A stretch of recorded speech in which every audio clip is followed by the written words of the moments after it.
Football season is underway, so now is the perfect time to download FanDuel, America's #1 sportsbook.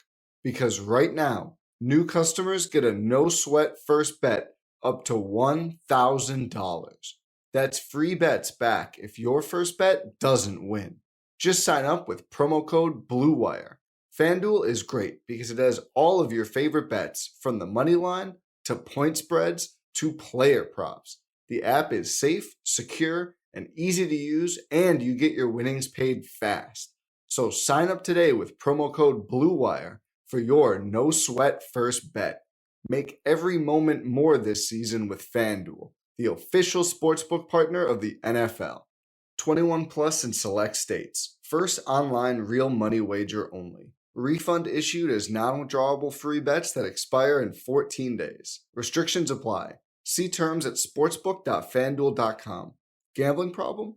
Call 1-800-GAMBLER or visit fanduel.com/RG in Colorado, Iowa, Michigan, New Jersey, Pennsylvania, Illinois, or Virginia. 1-800-NEXT-STEP or text NEXT-STEP to 53342 in Arizona. 1-888-789-7777 or visit ccpg.org/chat in Connecticut. 1-800-9-WITH-IT in Indiana. 1-800-522-4700 or visit KS Gambling Help in Kansas. 1-877-770-STOP in Louisiana. 1-877-8-HOPE-NY or text HOPE-NY 467-369 in New York. The Tennessee Red Line, 1-800-889-9789 in Tennessee, 1-800-522-4700 in Wyoming, or visit www.1800gambler.net in West Virginia.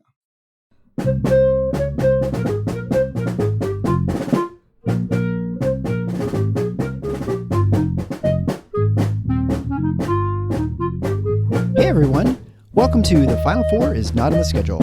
I'm your host Eric, alongside with expert analyst Rod. Thanks for joining us on the best MSU basketball podcast featuring an in-depth recruiting, game matchup, and post-game analysis. We dive deep to give you the best tools to enjoy the Spartans and impress your friends and family. Hey everybody, it's Eric alongside Rod. We're here with our Rutgers Part 2 preview. This time Rutgers is going to be playing on the road, although it's going to be at Madison Square Gardens, New York, so it's a little bit different situation. Before we begin, I just want to remind you that Nudge Printing, our sponsor of the show, is offering a special deal. If you do a review of our podcast on your podcast player, take a screenshot picture of it and email it to me at eric@tffinots.com. I will then send you a $5 gift certificate for Nudge Printing at nudgeprinting.com, where you can get Spartan apparel, other school apparel, decals, cornhole decals, etc. So we'll talk a little bit about that later, but leave a written review and then you can email that screenshot to me and we'll get you that $5. So let's talk about Rutgers. It hasn't been that long since Michigan State defeated Rutgers in the Breslin Center. Rutgers is 15-7, 7 for the Big Ten. Their profile is pretty similar to before. They're number 14th overall in KenPom and number 113th on offense and number 2 on defense. So on offense, kind of typical profile. They don't shoot very well, 32.7% from 3, 238th from 2. Don't shoot a lot of free throws. They're 257th in free throw attempts. They don't hang on to the ball real well. They turn it over quite a bit and they're at 115th. But they're really good rebounding, as Michigan State found out on the offensive boards, where I think they had 18 offensive rebounds, which puts them at number 41 in the country. They shoot free throws well, but again, they don't get there very often. They shoot about 74%. And on defense, they are really good. 14th against twos, 18th against threes. They're number 30th with shot block percentage. And they tend to force a little more turnovers, I think in part because Cam Spencer is really good at that. He averages 2.5 a game. They are number 22nd in the country in turnover percentage and 6th in steal percentage. But they tend to foul a little bit more, so they're number 82 there. And they're not as good defensive rebounding, probably to some reason because of their shot blocking. They're number 116th in defensive rebounding. In the first game, as I mentioned, Michigan State got crushed on the boards by Rutgers. They also shot pretty okay. I mean, they weren't very good from 3, and from a turnover standpoint, they're even. They shot 11-15 from the line to Michigan State 6-7. But their 3-point shooting was horrendous. They were 2 for 17. Michigan State was 12 for 22, and that was the difference of the game. Of particular note, Cam Spencer, who was lights out for most of the season before that, was really bad. And even a couple looks, and we mentioned this during the post game, that they left him open a couple times, and he still was unable to hit open shots. And maybe he'd missed a couple early, and that's why he wasn't able to get on track. But he looked good last night when they played Minnesota. He was, I think, 3 for 3. And so anyway, I think Rutgers is kind of a funny team. They're also the only team to beat Purdue and on Purdue's home floor. So an interesting profile team that is, I think, comfortably in the NCAA tournament, where they, a couple years ago they weren't, and they managed to kind of claw their way in. So this team is much better in some respects than they were a couple years ago, and there's still going to be a tough team. And the only fortunate thing for Michigan State is we are not playing at their home arena. We're playing in Madison Square Gardens, which has not traditionally been great news for Michigan State, but is a heck of a lot better than playing at the RAC. Yeah, Rutgers is, I think, 13-2 at the RAC this season. So, you'd rather play them anywhere else. It was a really interesting game last time, and Michigan State overcame a lot of areas that were either pushes, like turnovers, shooting overall from the floor, or net negatives, rebounding. MSU gave up 18 offensive rebounds in that game, only had 6 themselves. So they got tattooed on the glass. Really the only time this season, it's Purdue and at West Lafayette was the other one. Those are the 2 games I look at this year where they just got wiped out on the boards. But MSU overcame all of that because not only did they not get Rutgers get on track at all from 3, but MSU had their best shooting performance of the season from 3. They were 12 for 22. So when you outshoot a team, with 10 more 3-point makes than they had, that's going to cover up a lot of other sins. And that's what happened. So, depending upon how you look at it, you can say, okay, well, MSU can't possibly play that badly again in some of these other areas. And they are a good shooting team, and Rutgers is a bad shooting team. So maybe the equation will be good. Or you can look at it and say, wow, MSU was so fortunate to have that kind of deep shooting differential. There's no way that'll happen again. It depends how your glass is half full or half empty. I think the Cam Spencer thing is interesting, and we'll talk about him a little more in a second. But he came into the MSU game shooting 47% from 3 on the year, and then MSU holds him to 1 for 8. Over the next 2 games combined, he was only 1 for 6. Yeah. So MSU put him in a slump. Then last night against Minnesota, as you said, he seemed to get back on track. He was 3 for 3. It'll be interesting to see what happens in this one, if he's truly back on it, or if it's a 1-game blip in something of a downturn for him. We don't know yet. Yeah, and that was the question coming into the season too. How good would he be shooting moving up to the Big Ten from his previous team? And he's been great, sort of like Andrew Funk, where he's moved up and he's definitely looked really good. But you just never know, and then you always wonder: is he finding his level, or is he actually really 40+% shooter? And well, and here's the other thing: by this point, earlier in the season, he's still new to the league. People are figuring him out. Right. By now, they figured him out. Yeah. And that doesn't mean they can stop him, but they know who he is. They know what kind of damage he can do.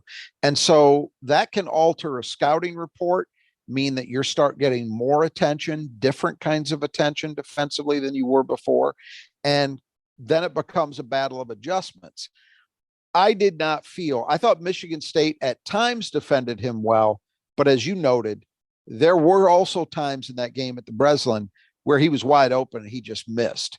So I don't think that 1 for 8 was truly about, hey, Michigan State's figured out how you got to check this guy. I didn't come away from that game with that understanding. Might be different this time. Now they've seen him once. So maybe that helps. And maybe they do honestly throw something different at him. I don't know. But I do think it's not crazy. Look, when you're shooting 47% as he was, you've almost got nowhere to go but down. I mean, yeah, right. It's hard to maintain that level for an entire season, especially when you're a relatively high volume shooter the way he is. So it's not a surprise that everybody goes through slumps. I mean, Bryn Forbes had off games. Sean Respert had off games. We've seen it. So it's not a surprise that he would have some bumps in the road. Just the question is, for one afternoon in Manhattan, will he have another bump in the road, or will he do what he's done to a lot of other people? Because it's a big deal, man. If he is not hitting, Rutgers struggles. Yeah, they don't have from much. three. Yeah, they really do. Right, because you have Mulcahy, but he's a low volume shooter. He's going to take one or two a game, maybe. Didn't even take any threes against Michigan State. Yeah, in the first game. Yeah, and I'll admit I didn't go back and watch the game. I don't know how he got so open a couple of times. I know it. I should say I'm pretty sure at least one or two of those was Brooks Pierre just kind of losing track of him. Could be. And he had some open threes, but again, like you see this all the time where a shooter misses a couple because it's contested and he's trying to force something, and then even when he has the open one, he misses it because he's rushing or whatever, just thinking about the ones that didn't go down before. So I wonder if that was a little reflection of the defense they were playing earlier. But you also have to think, if you're Rutgers, well, we know we got him open. We know how to get him up, whether it's setting double screens or something like that on the baseline. So we just need to do that again, and then he's probably gonna hit him this time but last time. Oh, that's the way you'd absolutely be thinking if you're Steve Peichel, especially coming off a game where he was 3 for 3. Your thought process if you're Rutgers is, all right, he's back. So they're going to come into this game, and Spencer's going to come into this game, I would imagine, very confident. Well, and I also, the other thing that Michigan State just got decimated on the offensive glass last game. And I can't remember if there was a little bit more doubling down low with Amarui, or if the people were just out of position because they weren't, what it was that was causing the problem. Because maybe it's just Mahdi was just getting pushed out of the way sometimes. I feel like Cooper was a little bit better in that game than Mahdi was on the glass, but I don't know. I mean, it was just like a collective just fail. It was a down night for Mahdi. That much I remember. I really felt, and these are cliches, but I think in this case it was true. I really felt Michigan State just got out tough. Yeah. I thought Rutgers just, it wasn't, they're scrambling defensively and they're out of position. It was just, Rutgers was just a tougher, more aggressive, more assertive team that was first to the ball. Right. And, it wasn't just Amarui. I mean, he had 5 offensive rebounds, but McConnell, a wing, had 4. Yeah. Yeah. I mean, they just pounded MSU, and that nothing remotely close to that can happen again. Right. They dodged a bullet in that game by virtue of the way they shot. Yeah. You can't expect that kind of performance again. So you got to shore up some of the other things. That means, I honestly think, and I didn't look back to see how many second chance points Rutgers got Not out many, of all that. considering all those, they didn't have a lot. Considering all the really, rebounds. Yeah. Okay. I mean, if I recall, I'll look it up, but I don't think it was a whole lot. Yeah. You'd expect to be like 30 with 18 offensive rebounds. Right. But I have to think it helped their field goal percentage, because they actually shot a decent percentage overall. And, again, Michigan State playing Rutgers, with the way Rutgers shoots and the way MSU is capable of defending, I would think you've got to set a target of, hey, we want to hold these guys under 40%. And they didn't do that. Rutgers was like at 42 and change. I think they slightly outshot Michigan State. It was like 42.6 to 42.2. So I've got it up right now. Something like that. The offense. Yeah. So the shooting field goal percentage for Rutgers was 34.4% in the game. They were 11.8% from 3. They're actually, like 4%. They hit that last 3. They were. Wait, what did they shoot overall? 34.4%. Really? They were 22 of 64. God, okay. They had 15 second chance points with 18 offensive rebounds. I must have been looking at the second half stats then, because that's much more in line with what I recall. Yeah, second half they were even worse. They were only 32% in the second half. So yeah, I mean they were miserable. That's what you want to do. Yeah, you want to repeat that. You want to repeat, obviously holding them down. They struggle to shoot. Now, their last two games, I think they put up 80 and 90 points, but that doesn't mean anything to me. Yeah. They should Iowa. not come anywhere close. Yeah, they shouldn't come anywhere close to that. Iowa and Minnesota, right? Correct. So, they shouldn't come anywhere close to that against Michigan State. And again, Michigan State has Malik Hall back. Yes, and that was a huge difference, right? We didn't have Malik Hall in the last game, and especially you think on the offensive boards, especially you have a wing coming in, maybe that makes a huge difference having Malik Hall there. I was going to say, because let's remember, Rutgers on the perimeter, very big. Yeah. Very big. Yeah. Like 6'4", 6'5", 6'6". Yep. Something like that. That's a big group. I mentioned McConnell had 4 offensive rebounds. It's going to be a different story for him if they've got to go up against, an Akins Hall wing combination at times. You would think Michigan State would have more success in keeping them off the offensive glass with that group. But yeah, well, I mean, you certainly don't expect to outscore them by 30 points from 3, but it's obviously going to be a big thing.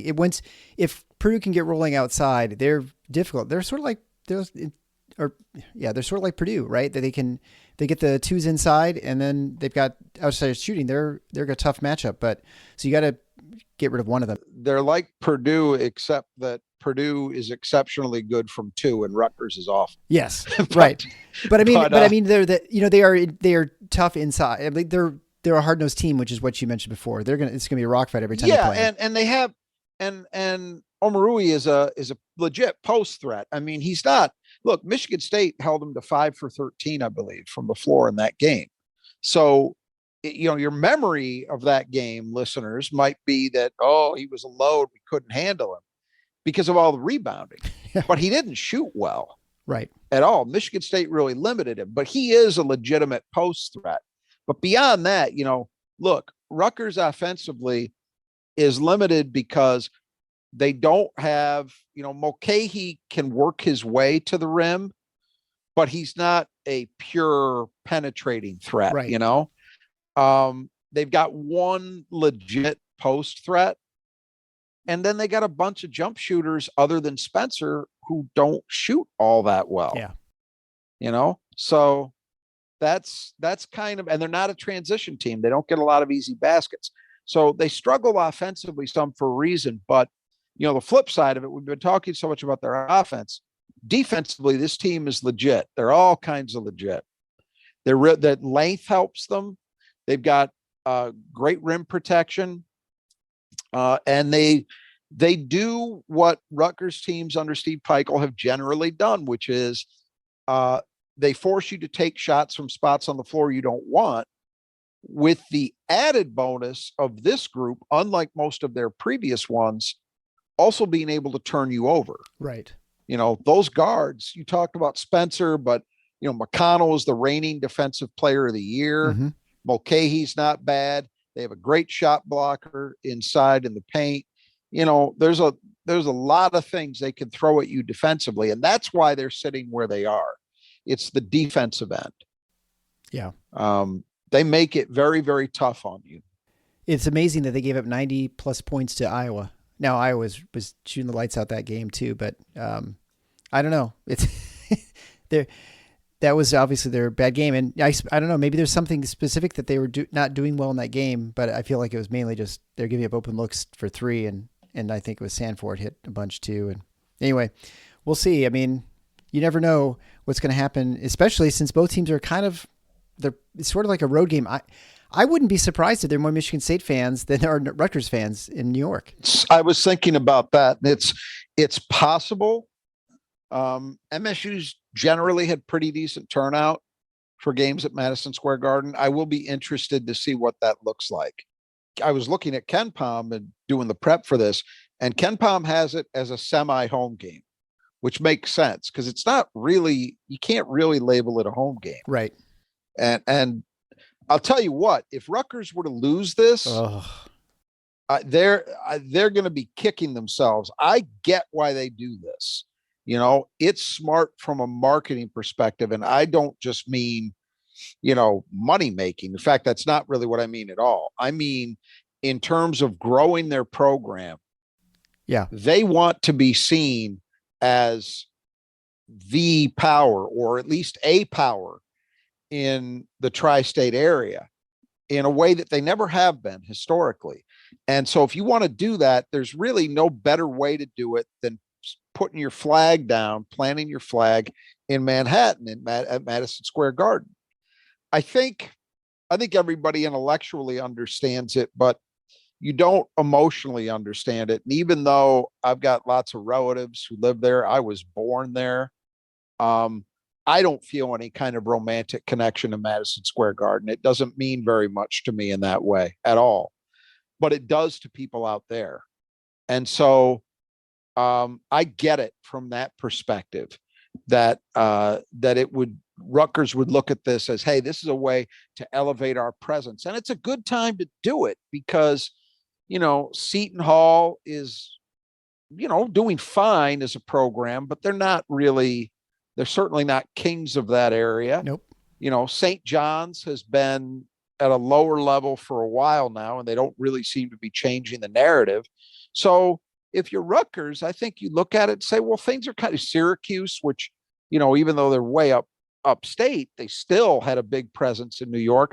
They've been down for quite a while now.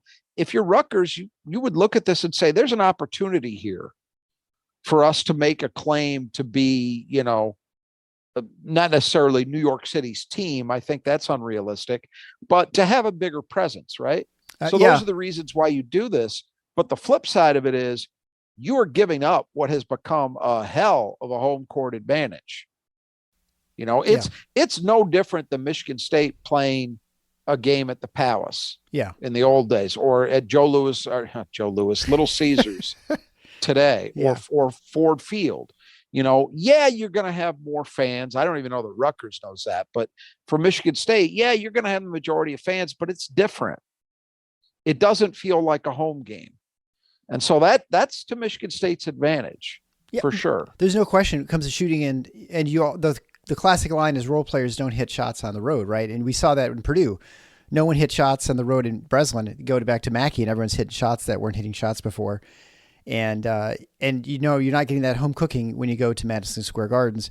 I would also say for Rutgers, I know Northwestern's tried for years to be Chicago's team. I don't think they're Chicago's team, no matter how much they try. So I don't know. I think you have to be dominant for quite a while for Rutgers to pull off. Chicago hasn't had a team for a long time now, basically since DePaul had. I mean, with intermittent spikes from Loyola, I guess. But but seriously though, if I don't blame Rutgers for doing it, I just wouldn't pick a Big Ten game. I would say, hey, try to get in, a decent marquee style non-conference opponent and play it there. That kind of thing. I wouldn't do this, but remember, Penn State's done this. Penn State they did it against Michigan State and won several years ago, back I think during Miles and Cash and those guys, their freshman season. Right. So 2017, they played MSU at the Palestra in Philadelphia, and then Penn State did it this year against Purdue and lost. Yeah. And it's the same thinking. Penn State is thinking, we want to establish ourselves in the city of Philadelphia. We want to be a real presence. And so you play these games. I'm sure that's Rutgers thinking. I don't know if right now, if Steve Cole feels great about it, because the RAC is a unique building in this league for sure, because it's so small. They're filling it now. It's enthusiastic. I haven't been there to a game yet. It actually looks like it'd be a lot of fun. Seems like it would be loud when they've got things going, as older buildings tend to be. And just a tough place to play. I mean, there's always this, I had this discussion somewhere this winter, this chicken or the egg thing. Is a team being good what makes for a good home court advantage, or does a good home court advantage make a team good? And I think it's complicated. It's a little bit of both, but I will say this, now that Rutgers has gotten to the point that they are objectively good, the potential of that building has been unlocked. It's, by the way, it's the same thing. It's hard. It would be really hard for like someone 30 or under to imagine this. But if Minnesota ever got it going, Williams Arena would be an absolute snake pit. It used to be. And I can tell you that because I can remember periods where it was exactly that. You know? Well, they always had they had that raised floor, which they do now, but it's not as dramatic. Like it used to be raised, but barely. Like it was almost like dangerous playing that floor. I think so. I think it was another advantage for the Gophers. I will give you a little tidbit. When I played basketball in junior high, my school's gym was separated from the auditorium by a removable wall. And so when they would play games, there was no room for bleachers. So the crowd, such as it was, would have to sit in the auditorium and watch. But the thing is, if you went after a loose ball, there was a little bit of distance, but theoretically, you could go flying off a stage. That was the setup. I thought you were going to start telling me you guys are playing the barn. So I know just a little bit about what it must feel like to be going after a loose ball. You're right. I think they've changed it. It's not as dramatic as it used to be. I remember the big breakthrough was Judd got so sick of it that he finally just, it was the first time anybody had done it. He took a stool with him and sat on the stool on the on the court. Yeah. Elevated, so he didn't have to keep going up and down. And then a lot of guys started doing that. But anyway, it's the MSU fans should be happy that whatever happens in this game, they should be glad that we're skipping the rack. Yeah, absolutely.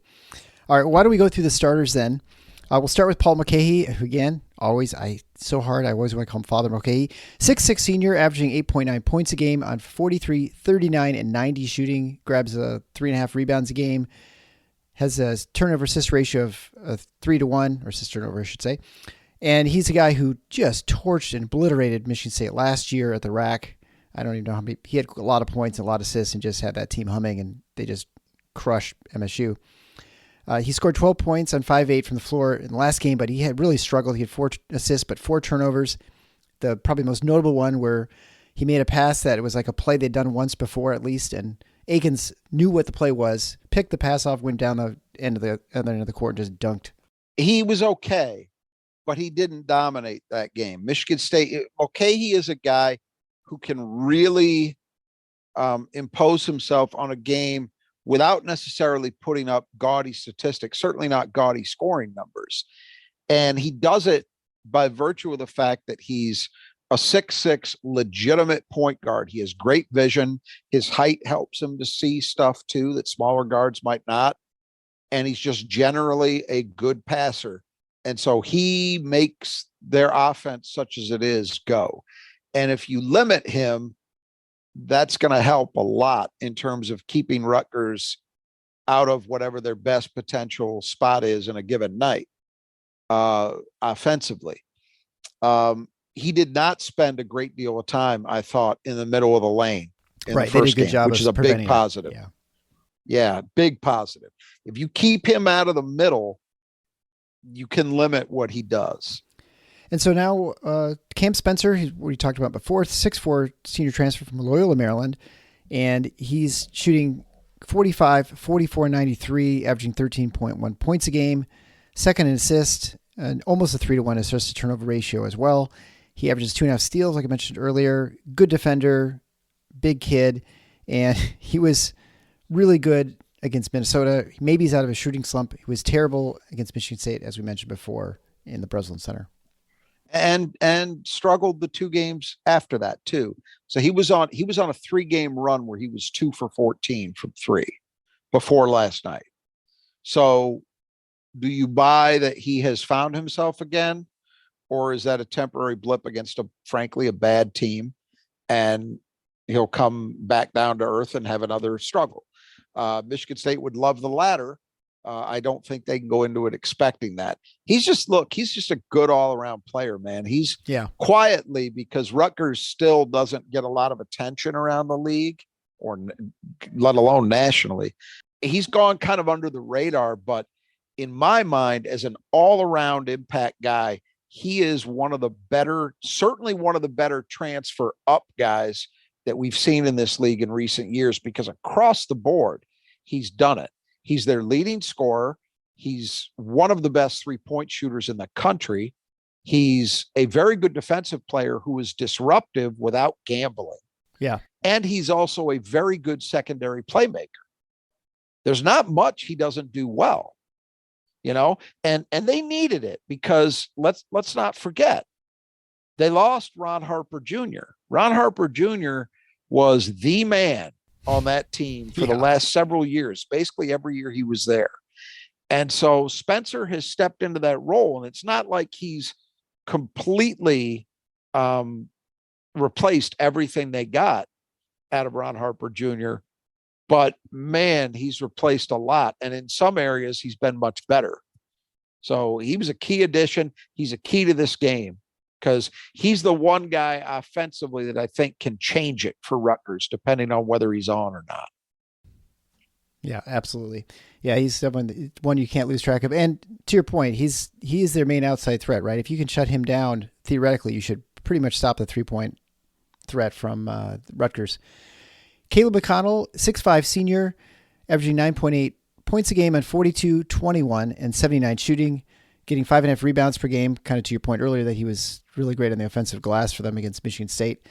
Reigning defensive player of the year, and had 11 points, 5 assists in the first game, but a lot of turnovers, had 4 turnovers. So he's the defensive stopper, obviously, and he can score, just not from outside usually. Yeah, he's not a deep shooting threat, but his size, his ability to go get the ball off the rim, second chances helps. He's another, look, I still think Michigan State has the best backcourt in the conference, but I will say Rutgers is the one group that would give me pause, because these 3 guys are all super experienced. They all guard. They all pass the ball well. 2 of them shoot it well. They could all rebound. There's not a lot of weaknesses there. And so McConnell is your guy. They're all good defensively, as I say, but he's the best of the bunch. And obviously he was the league best defensive player in the league last year. So he's the guy that can be a stopper. If Michigan State has somebody, if Jaden Akins or Malik Hall gets going, McConnell's the guy they can use to try to slow them down, or even Tyson Walker. And whatever they get out of him offensively is a bonus, and they usually get something. He's just, the weakness for him, obviously, is unlike the other 2 guys, he really doesn't shoot the 3 well at all. Then the 4-man, Mawot Mag, 6'7", junior. He's averaging a little under 8 points a game on 49, 28, and 74 shooting, 5.4 rebounds per game. And he only had 6 points in the last game, but he had 5 rebounds, and I think he was pretty good last night against Minnesota, if I recall. Yeah, he's been solid. He doesn't do anything spectacularly, but he's formed a really nice 1-2 punch with Hyatt at the 4. Those 2 guys combined, they generally get pretty high level play for over 40 minutes, at both ends. He's unlikely to bust out a 20-point scoring night against you. Again, not a great deep shooter, but he's reasonably athletic. He's reasonably tough, good defensive player, can rebound well. There's a lot to like. He's a nice piece to have. And finally, Clifford Amaruye, 6'10", junior. He's been very good this season. He's averaging 13.4 points a game, and on 51, 21, and 63 shooting. And he averages, I think it was like about 1-3 a game, which he usually misses, I think. Yeah, he also grabs almost 10 rebounds a game, 2 blocks a game. And he's become sort of what I think you would hope that Mady Sissoko might become with another year of experience, right? He's got that athleticism, sort of the same build, same kind of player in some ways. But as you mentioned earlier, Michigan State really did a good job limiting him from the field. I'll tell you where the differences are. There's two main differences. I think, and that's not to say that Madi doesn't play with a motor, but this kid plays with a real motor.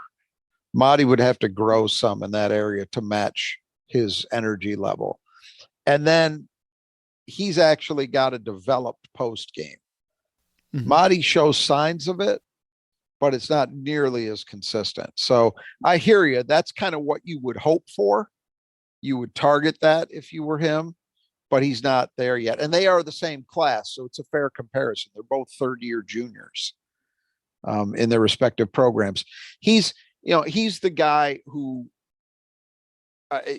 probably not as much against Michigan State, because I don't think Michigan State will tilt their defense to deal with him. But against other teams, he's a guy who can demand doubles because he's proven enough as a post player. And so that can tilt things in Rutgers' favor. Be interesting to see how Michigan State plays him. Again, I think a lot of listeners' memories, and even as I think back to that game, my memory is, God, he's kicking our ass. And then you look at the numbers, 5 for 13 from the floor. He struggled. Yeah. He struggled to finish. He rebounded the hell out of the ball, but he struggled to finish. And that's a win. That kind of shooting percentage, man, that's a win for Michigan State. They'll take that any day of the week. And I don't seem to recall Michigan State throwing a ton of doubles at him either. Yeah, I can't remember. I feel like that. I feel like a lot of shots were in lots of traffic, but it's after an offensive rebound. So that's, there's just going to be a lot of traffic then anyway. It's not because of double. So the move on to the reserves then. Andre Hyatt, 6'6", 225-pound junior, transferred last year from LSU. He averages 9.7 points a game on 39, 32, and 76, and grabbing 4.3 rebounds a game. He had a lot of trouble in that game against Michigan State. He was 0 from the floor, 0 for 7. I wouldn't expect a repeat of that. He's a good player. As I say, they've got that nice 1-2 punch at the 4. Neither guy is overwhelming, but together, you put them together, you get pretty good production.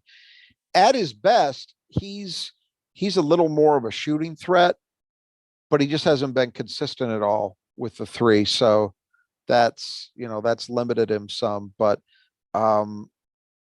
good player, and definitely a guy who can do a lot of different things to help you win. Next will be Derek Simpson, 6'3" freshman guard, averaging 5.9 points a game on 35, 23, and 81 shooting, 33 assists to 19 turnovers. He's for the backup point guard. He averaged about 19 minutes a game, and he had 4 points in 11 minutes in the first meeting. Yeah, he's struggling with his jumper, but definitely seems to be the next guy coming. And he fits their profile. He's a point guard, but he's 6'3", so he's got good size for the position. Not quite as good as what they have now, but still good. And I think they expect he'll get better offensively as he goes. But for now, he's a nice complementary piece to get any of those guys rests, as he can play on or off the ball. And frankly, so can all 3 of their starters. That's the other thing that makes that backcourt good, is the versatility. Yeah, the next would be Antoine Wolflick, 6'9", 250-pound freshman, averaging 3 points a game and 1.9 rebounds a game in about 9 minutes. He had a bucket and 2 points in 5 minutes of play in the first meetup. Yeah, for this year, he's doing a job which is just giving the big kid a blow when he 1 turn a half, let's say. I do think they are excited about his potential down the line. And given that he was originally a football recruit, so he wasn't really a known quantity when Rutgers grabbed him so much out of Cleveland, I believe. But they have to be pretty happy with what he's shown already in terms of potential to develop down the line. Then it would be Dean Reber, 6'10", junior, averaging 1.9 points a game and a rebound a game in about 7 minutes, shooting 42, 27, and 50. He's a stretch 4 who's not shooting great, and he played just a couple of minutes and didn't do much in the Michigan State game. I won't say big, bit of a disappointment, because they expected him to be a modern stretch. I think if you look at somebody like Coleman Hawkins at Illinois, that's sort of roughly or maybe some of the guys that Wisconsin has had over the years that are, 6'9", 6'10", that play at the 4. Yeah. So they have size, but they can also hit the 3. They could do some different things. I think that's what Rutgers hoped for. And Reber's just never been able to find it, either as a shooter or an overall player, enough to claim a big role. And finally, Jalen Miller, 6'2" sophomore guard. He didn't even play in the first meeting, and he's been passed over by Simpson, so he's unlikely to play a whole lot if he plays. Yeah, it'll be limited if he plays, but he might see the floor. Last year they were excited about him because they thought he really got it for a freshman defensively. And then this year, as you say, Simpson's kind of jumped him. I would think next year is the year where Miller, is kind of make or break for him. Because he hasn't really shown much offensive potential thus far. Okay, I'd like to remind you, if you are interested in a fundraiser or you're looking for some sort of corporate event where you need T-shirts made, Gabe and Brittany at Fabricated Customs at fabricatedcustoms.com is a great place to get that taken care of, especially if you're doing something like a school function where you're raising money for like the band or something like that. They can take care of all the stuff that Rod loves doing, like mailing things out or going to the printer and back, collecting money, right? It's your favorite part of it. So they take care of all that stuff. Fun running a mailroom, man. Nothing better. So they take care of all that stuff. So, if you've got that situation where you want that, or maybe even a small run, like you're just taking a family vacation to Disney World. I always see people with matching T-shirts down there where you don't look totally dopey. That's a great place to go. You check it out at fabricatedcustoms.com. Listeners of the show get 20% off. Check out by entering Final 4 into the coupon code. All right, we'll be back in just a moment for our 5 keys to the game. All right, the 5 keys to the game brought to you by Nudge Printing. We'll begin with Cam Spencer. So I mentioned a number of times here, they're not a good outside shooting team. Spencer is the guy who is. And so, is he back? Is he not back? I guess either way, that's probably, you don't want to probably take that chance. Especially the nice thing is you don't have that many other people to worry about. You have to expend a lot of extra resources.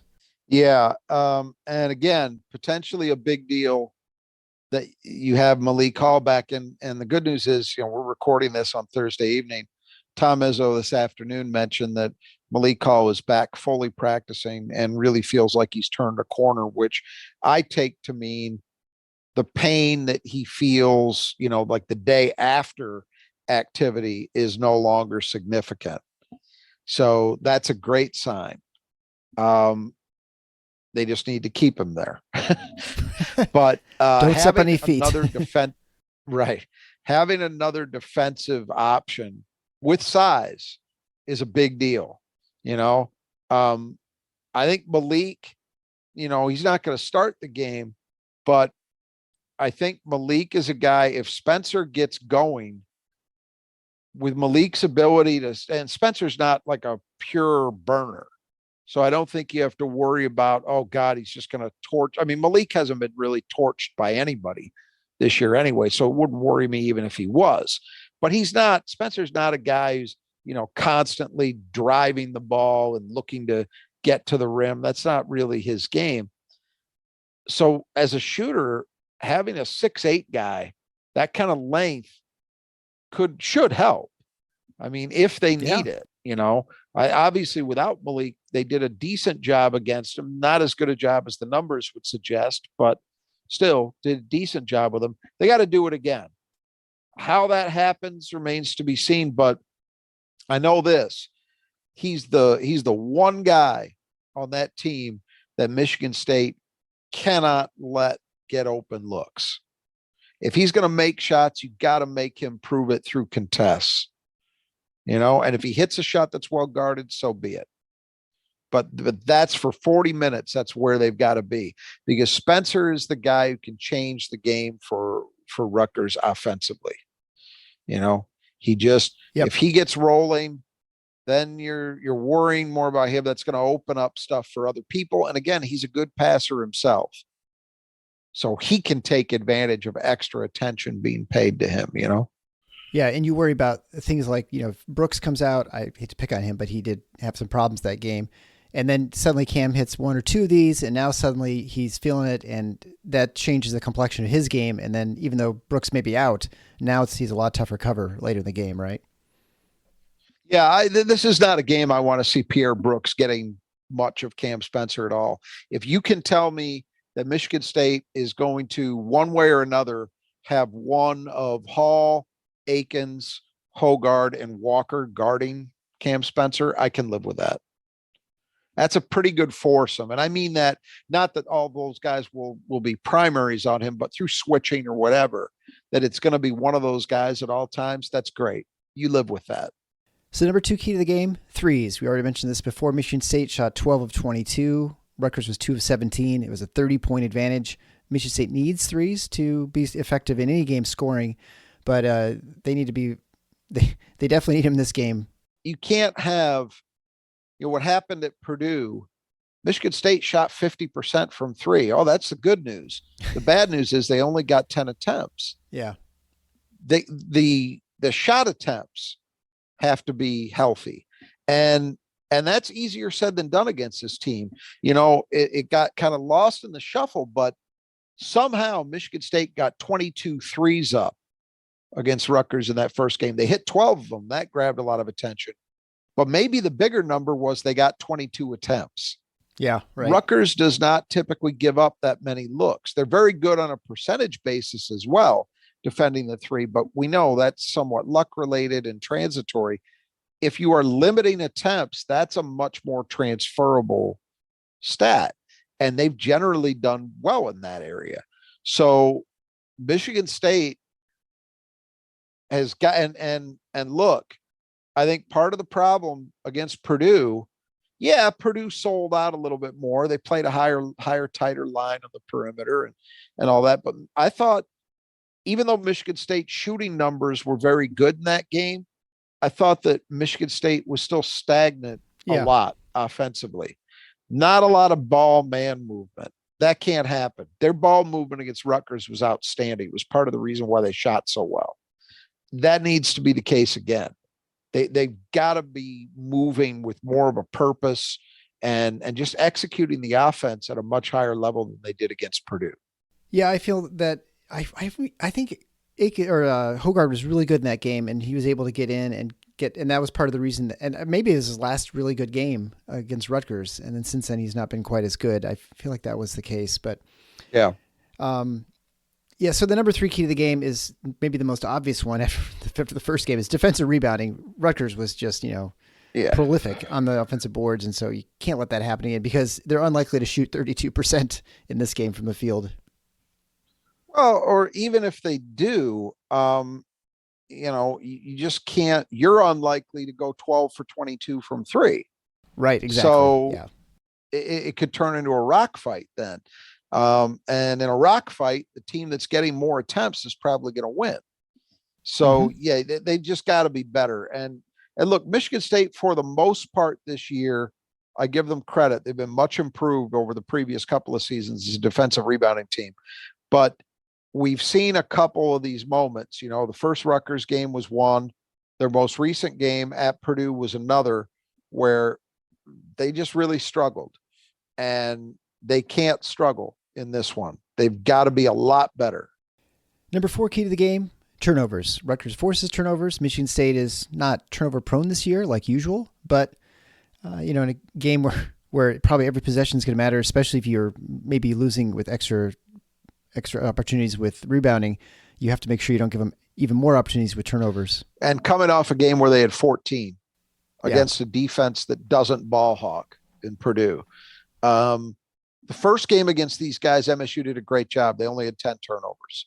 That's a perfectly acceptable number, but they need to kind of be in that range. You just don't want the scoring opportunity differential to be huge here between the rebounding and the turnovers. And finally, building and timing. So it looks like Michigan State is caught a break not only with not playing at Rutgers, but also they have a little bit of time off. And Rutgers is playing on a short schedule. They play just on Wednesday, so they have to quicker turnaround to come back on Saturday. So it's always a classic thing. Do you want the rest? Do you get rusty? Do you want to just kind of keep it a roll? That's always the problem. Although without a doubt, Michigan State's been a pretty brutal schedule for the last 8-9 games, and so they needed that rest for sure. I think normally you would have a concern and say, boy, 6 days between games. Are you worried about, the first 10 minutes you can't throw the ball in the ocean, or you're having issues with turnovers? Take that stuff off the table for Michigan State. That stuff could happen, but it doesn't matter because MSU desperately needed this. They've been on this hamster wheel of game, practice, game, practice, game, and it eventually will wear you down. So I think they needed this. They got a couple days break. Then they could work on themselves a bit before they had to game plan. There really hasn't been an opportunity to just practice without game plan being a big part of it. And those are two different things. When you're game planning, you're not focused as much on self-improvement. Right. You're worried about, okay, we got to execute X, Y, and Z to win this game. Different mindset.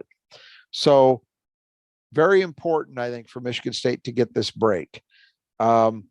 The other thing too is it would be one thing if MSU had won 4 or 5 coming in and you say, boy, you don't want to stop now while you're hot. Right. That hasn't been the case. So it's needed and not a bad thing from that perspective either. For Rutgers, they played on Sunday, then they played on Wednesday, and now they're playing on Saturday. So it's 3 days. So they're coming to basically their third game in 6 calendar days is what will happen on Saturday. That's tough. Even with the second one having been at home, that's a challenge to keep your energy level and your focus where you want it to be. So we'll see if that has any impact. We already talked about the other aspect of this, which is, playing in an environment that at least in theory should be easier. So I think all of that helps Michigan State. We'll see how much.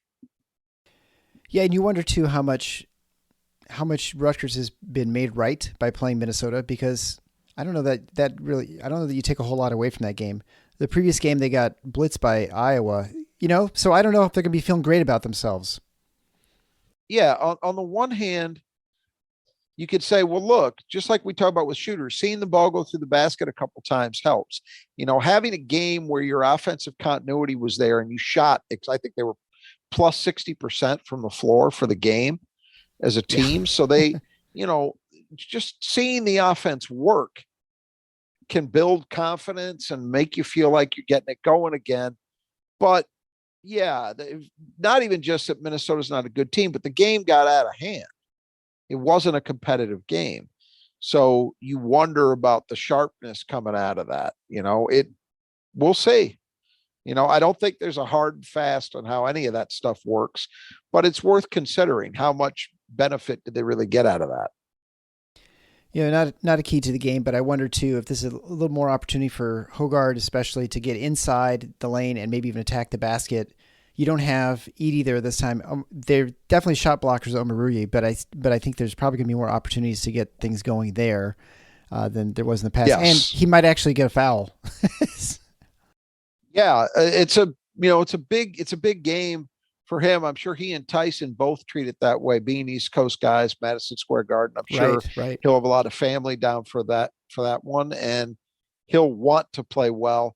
We talked about it. He'd been in a little bit of a slump, and then I thought against Purdue, he at least as an individual player, not in terms of his team impact, but as an individual player, I thought he got back on track. He was finishing stuff at the rim, hitting free throws, 7 for 9 was decent there. Those things were there. Now the next step is, can you get back to being the fulcrum of that offense and creating for others and making others better the way he was for a large part of the season? That's the step they need him to take.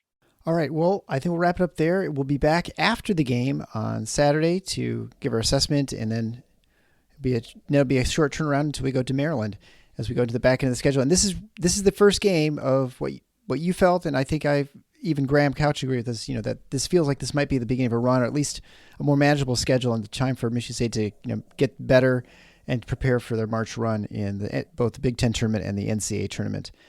Yeah, I mean, I think it's an opportunity. It's an opportunity. It doesn't mean that it's a must win or anything like that. I'm sure people will panic if they lose it and they're 6-6, but it's in my eyes, it's a winnable game against a good opponent, and that's you want to have those opportunities. A win, of course, would tie them with Rutgers, but have the 2-game advantage on them, having swept them this season. And so it put you in a good position for maybe getting a double bye at the end of the season too, right? I mean, that's a good point. I hadn't thought about that. You're absolutely right. If you're talking about, the goal is always finish in the top 4, because that means you don't play until Friday. Having that kind of advantage over another team that you're competing against for one of those spots, that would be a nice thing for MSU to have in their back pocket. Yeah, it's interesting because, you look at the top of the Big Ten right now. Purdue swept Michigan State, so they had the advantage.